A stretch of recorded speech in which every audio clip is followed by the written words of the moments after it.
Hey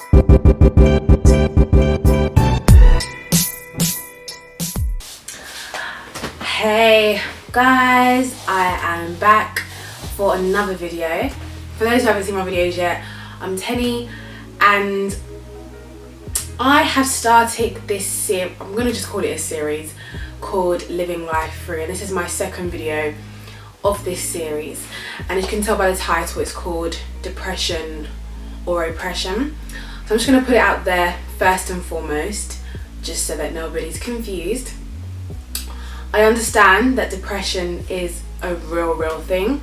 It is a clinical condition. People are going through it. So in my title, I am by no means disregarding or pushing to the side depression, because I know it's a real thing that people deal with and I myself has dealt with. It's just a question that was posed to me during, my troubling times that I just thought that I would talk about and just explain further. I mentioned in my previous video, I'm just gonna go straight into it, how I went through a tough time probably around 2 years ago. So I'd say within the years of 2016 to early 2017, I would say, I was going through depression. I don't know, I haven't said this like in a sentence, in a full out loud sentence before.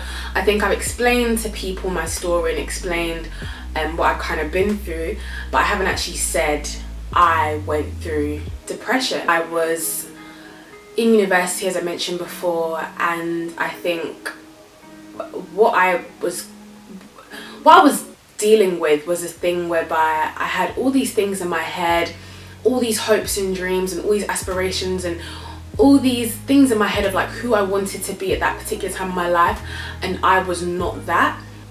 What I decided to do subconsciously was just to accept what I was going through and decided that, this is all you're good enough for, this is all you're going to amount to, so just take it. Take the bad friendships, take the bad relationships, take all of that, because this is all you'll ever have. And because I believe that it was all I will ever amount to and all I ever had, I clung to those things so hard, and then those things, began to control the direction of my life. If my friendships went wrong, I was going wrong. If the relationship I was in at the time went wrong, I was wrong. If university was going wrong, I was wrong. And that was basically determining the course of my life. The things around me, those are the things that held me bound, literally, that I was a prisoner to. I was a prisoner to the things that were around me. I was a prisoner to my own thoughts. Days, for weeks, for months, which turned to a year, I cried every single day. And the people, my friends that I was living with at the time, could testify to the fact that they would even get annoyed that I was crying every single day. They could say the slightest things to me and I would cry. The person I was with at the time could say the slightest thing to me and I would burst into tears. I was fuming with life. I was fuming with everything, and I couldn't figure out a way to get out.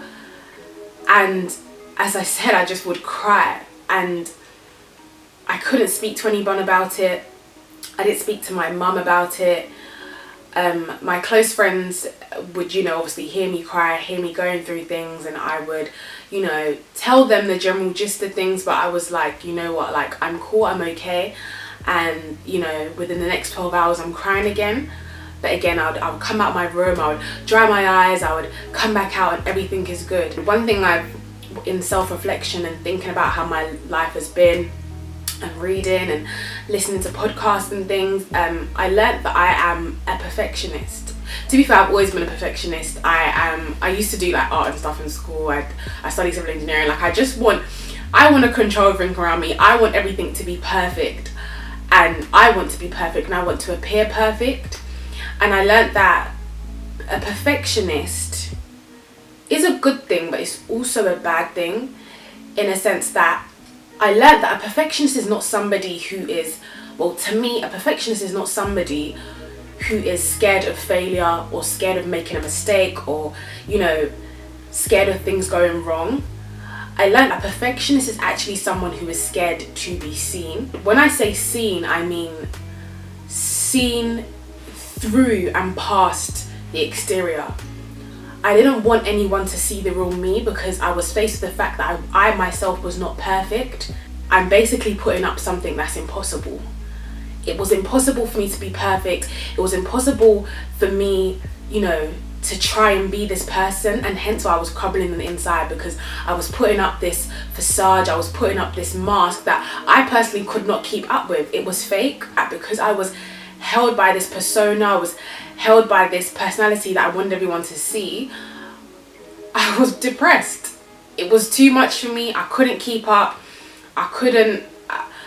It was just too much, and hence why I would say I went through depression. And I think I did some horrible things that I couldn't forgive myself for, and I went through life again telling myself I'm fine, I'm fine, I'm fine, when deep down inside I was broken.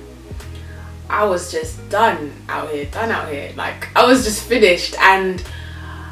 But I still wanted to keep up. I still wanted to, you know, be Teni. It was hard. And I would say that I needed to go through that. As much as it's a bit mad, I needed to go through it. My life, I think my life before, you know, 2016 was quite smooth. I just went through life very simply. I had all these hopes and dreams. And a lot of people would tell me, like, you're going to be something, like, you're this, you're that and that. And I held on to those things so dearly. But my thing is that when I started falling short of those things, it started to really affect me. I became bound by the things that were inside of my head, the evil, dark thoughts that were inside of my head telling me, this is it for you, Teni. Like, this is who you are now. So just continue in it, continue wallowing, continue crying, because this is gonna be it. And yeah, I went through that. So I would say that, yeah, I went through depression. I was down. I'd literally sleep like the whole day. I had uni and stuff, by the way. I wouldn't go out. What I would do, I had this thing, I just didn't sleep. So I would not sleep during the night. I would literally go to bed at 8 a.m. and then I would sleep till about like 5 p.m. And then at 5 p.m. I would get up, you know, I'd probably smoke or something, because that would put me to sleep, or I'd chill with my girls, I might even go out, and then again, repeat the whole thing again. And then I wouldn't sleep until like early hours of the morning, and then I would just sleep through the day, because I just didn't want to face the day.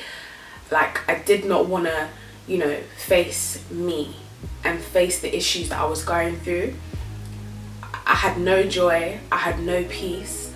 I was suffering from anxiety again, because I would say I was just anxious at the fact that, Teni, your life is continuing on, like it's going and going, and you're still in the same place. And that was making me anxious. As I said, I'm a perfectionist, and I didn't want to be where I was, but I had no way or no solution of getting out of it, because I was just stuck. I started to, you know, put my trust in something else other than myself.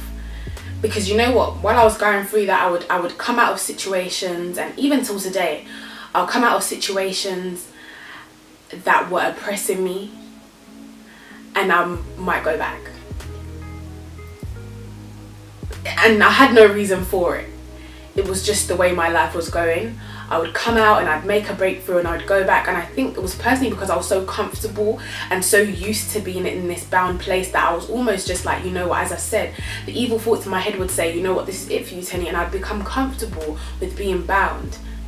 When I first went to the church that I went to, I spoke to my pastor, my lovely pastor. I was telling him my life story, and I was telling him everything I was going through, or had gone, and we were talking, or I was talking, pouring myself out. I broke down into tears again. And then he just went to me and he was like, so you're saying I went through depression? I was like, yeah, I was depressed. And he was like, were you depressed or were you oppressed? And in my head, I was fuming, right? Because I was thinking, you know what, I've just spent my time pouring myself out to this guy, right? To this pastor. And all he has to say to me is, were you depressed or oppressed? And I'm thinking, all right, I'm going through these real life things, and you've just disregarded the fact that I told you I was going through some real life stuff, and you're telling me that, you know what you were feeling is not what you were feeling. This probably might be it. I was really, really angry, actually. I was just like, all right, cool, I'm never speaking to this guy again. And that was kind of it. So I walked away from that situation, and to be fair, it took me a while, maybe even a couple months, to reflect on that conversation and to be able to reflect on my life. Where I was having that conversation with him and I was still in that space, I couldn't look at it from an outsider's perspective. I was looking at it in the middle and everything is around me, and all I can see is all these, mad things going on. What I needed to do was come out of the situation and look at what was going on. And when I was able to, somewhat get out of that situation and look at, even now, like as I look back on those years of my life, and look at what I was going through, yes, I went through depression. But my depression, for me personally, was a result of the oppression that I was under. The oppression that I can say now that I had put myself under. I'd put my life subject to things that were around me. Those are the things that were holding me down. And when something is holding you down and you're trying to get back up, you just can't, that is a awful life to live. And I can say, yes, you can get gravely sad from trying to breathe, and you can't, because you've allowed all these things to get on top of you. I allowed evil things to get on top of me. I allowed relationships to get on top of me. I allowed friendships. I allowed university to get on top of me. I was not in control of these things. These things were in control of me. I was oppressed, which resulted to me being depressed. I'm not saying this to anybody that is going through depression, that you're not depressed, you are oppressed. What I'm saying is that take a look at what's going on around you. Take a look at the things that you allow to happen to you.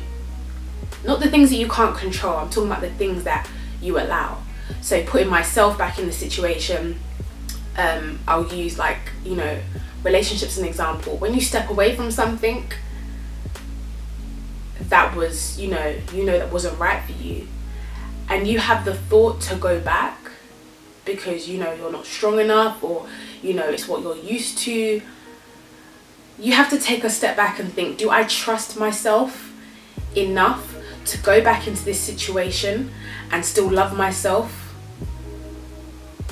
the way that I did when I'd come out of the situation and I'd found Christ and I'd began to experience this love? Do I trust myself enough to go back into that situation and still love myself the same way that I do now? And when the answer is no, just take a step back. So I would say the things that you can control, or putting myself back into it, I try to look at the things that I can control. I try to look at the things that I allow. I try to look at the things that are surrounding me, that start to affect my moods, and think, all right, God, I'm doing this. Is this what's going to send me back? And if the answer is yes, I trust God and not myself. So I allow Him to take the wheel and say, Tenny, maybe you should, maybe you're feeling like this because you allowed this and that. When you step out with it and you put yourself in this place with God, and you can look at a situation, it makes it easier for you to be able to see what you might get yourself into. And I didn't have that perspective back then, and I think I do have that perspective now, but it doesn't change the fact that I may still make bad decisions, and I may still do things that will put me under oppression. I do have those thoughts that say, Tenny, you can't do this, or Tenny, you're not where you're at. And it's about me breaking free from those thoughts.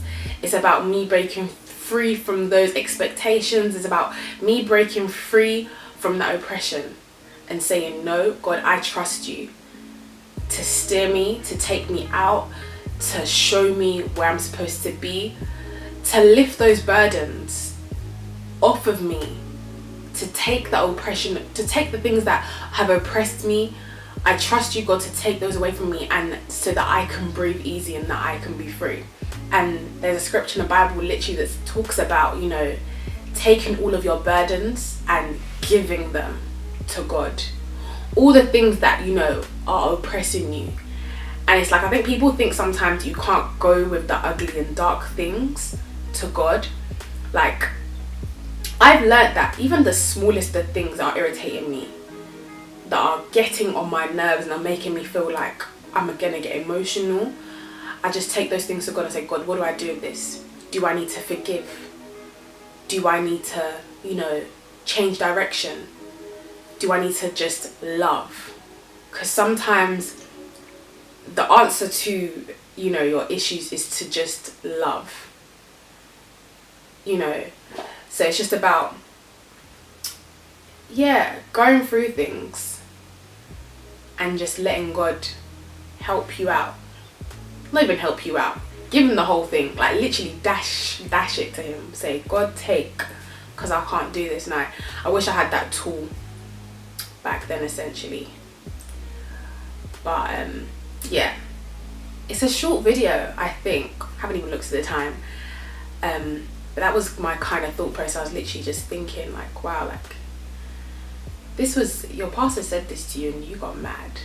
But when you took yourself out of the situation and looked at it again, yeah, there were things that were oppressing you and suffocating you.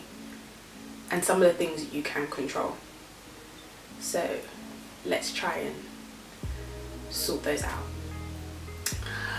But yeah, that is my video. Like, comment, subscribe. Let me know what you guys' thoughts are. And we'll go from there. I really appreciate those who are tuning and watching so far. I love you guys, man. But yeah, thanks guys. I'll see you soon. You'll see me soon. Peace out. But yeah.